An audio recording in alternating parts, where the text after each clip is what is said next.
Friends, என்ன எல்லா ஊர்லேயும் மழை பெய்யுதா? தீபாவளி எப்படி செலிப்ரேட் பண்ணுறீங்க? வெடி வெடிச்சிங்களா? ஸ்வீட்டாக சாப்பிட்டாச்சா? எண்ணெய் வச்சு குளிச்சாச்சு? இப்போ எங்கள் ஊரில் பார்த்தீங்கன்னா சமத்துவ தீபாவளி தான் சொல்ல முடியும். ஏன்னா எங்கள் ஊரில் வந்து கிறிஸ்டின் இருக்காங்க, ஹிந்து இருக்காங்க, முஸ்லீம்ஸ் இருக்காங்க. ஆனால் எங்கள் ஊரில் வந்து அது விருப்பமே தெரியாது. என்ன செய்வாங்க, தீபாவளிக்கு எல்லாருக்கும் நாங்கள் ஸ்வீட்ஸ் வாங்கி கொடுப்போம்.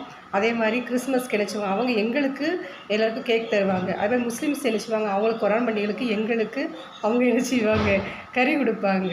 அவங்க அப்போவுமே பிரியாணியும் தருவாங்க. அதே மாதிரி எங்கள் ஊரில் என்ன செய்ய மாட்டாங்க, இந்த இந்த கடவுள் அந்த கடவுள் கிடையாது. எல்லார் வீட்லேயுமே பக்கத்து வீட்டில் எல்லாருமே சேர்ந்து தான் இருப்போம். கிறிஸ்டின் இருப்போம், முஸ்லீம்ஸ் இருப்போம், ஹிந்து இருப்போம். ஆனாலும் எல்லார் வீட்டிலும் எனக்கு என்ன செய்வாங்க, பிரியாணி வச்சு ஸ்வீட் செஞ்சு தலைக்கு எண்ணெய் வச்சு குளித்து தீபாவளி புது ட்ரெஸ் எல்லார் வீட்டிலும் விதப்பமே கிடையாது.